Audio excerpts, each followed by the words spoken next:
En medio de la tormenta que enfrenta el gobierno por el bajo recaudo tributario, el Congreso le lanzó un salvavidas. Las comisiones económicas aprobaron el proyecto que amplía el cupo de endeudamiento de 70.000 millones de dólares a 87.000 millones de dólares, es decir, 17.000 millones de dólares más. Uno, para ubicar preferentemente que el cupo de endeudamiento va preferentemente destinado a cubrir los recursos de deuda. Estamos cubriendo deuda que viene de atrás. Ustedes vieron la gráfica de deuda entre el año 19 y el año 20, subió 11 puntos del PIB y esa es la que se está pagando ahora. Y esa es la que se va a seguir pagando en los próximos años y para eso es que se está ampliando el cupo de endeudamiento. Y simultáneamente estamos garantizando que se sigue cumpliendo la regla fiscal. La oposición criticó la iniciativa, pues en su concepto el gobierno no ha sido responsable con el presupuesto. Hoy el gobierno está a punto de incumplir la regla fiscal. Ha llevado el déficit al límite de 5.3% y probablemente, si continúa por esta senda, va a incumplir la regla fiscal, lo que va a repercutir en mayores tasas de interés, mayor costo para los colombianos y finalmente un aumento del costo de vida.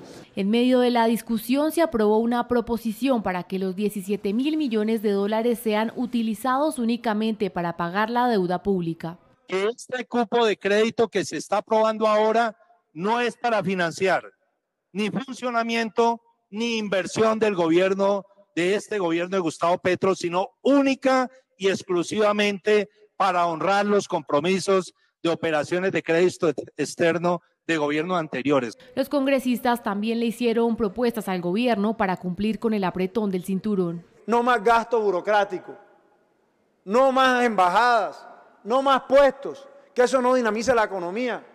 Y habrán proyectos de inversión de este gobierno que también tendrán que ser aplazados. ¿Por qué no decir la compra de tierras? Eso no dinamiza la economía. Se necesita mucho más la plata para el sector inversión en materia de infraestructura. El proyecto pasa ahora a discusión de las plenarias de Senado y Cámara.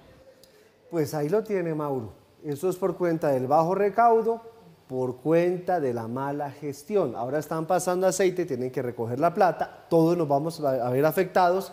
Y ahí escucha al señor Mansur diciendo lo que dice, ¿no? Que no se debe usar el nuevo cupo de endeudamiento para malgastar la plata en nuevos puestos y en nuevos burocracia. Yo creo que lo central en este bloque de notas que hemos analizado es tratar de descifrar cuál es la importancia de que un gobierno tenga unas finanzas que sean sostenibles. Es difícil pedirle a un gobierno que tenga superávit, es decir, que tenga ingresos mayores que sus gastos. Generalmente hay un déficit, ese déficit se suele contabilizar como un porcentaje del Producto Interno Bruto, pero lo más importante es que teniendo en cuenta las previsiones a futuro, un gobierno pueda ir pagando la deuda que va generando y en la que va incurriendo. Esa sostenibilidad es crítica, porque si un gobierno se descuaderna en un momento dado, termina generando una situación económica totalmente indeseable. Por eso es clave varios de los conceptos que dijeron acá. Uno, Colombia tiene una regla fiscal. La regla fiscal le pone unos límites al gobierno en cuánto se puede mantener el déficit y si no se sale de allí, pues es sostenible la deuda hacia adelante. Dos, el presupuesto tiene que ser consistente con la regla fiscal y con las perspectivas de ingreso. Si yo tengo un presupuesto de gastos que es de este tamañote y tengo unos ingresos chiquiticos, me descuaderno y desordeno toda la economía. Por eso es crítico el saber que el ministro de Hacienda, de manera responsable, ha dicho: aquí estamos mal de ingresos por dos motivos. Uno, porque la DIAN ha hecho una mala gestión. No en vano se metió en este bloque de noticias en la posesión del exdirector de la DIAN, el doctor Reyes, como nuevo ministro de Comercio. Hay gente que dice que no se merece que lo premien con el ministerio. Lo cierto es que lo sacaron de la DIAN y que el ministro de Hacienda se sacó de encima una discrepancia y una piedra en el zapato que tenía allí. El ministro de Hacienda no duda en decir: hubo mala gestión en la DIAN, no la tiene que decir ningún analista ni nada parecido.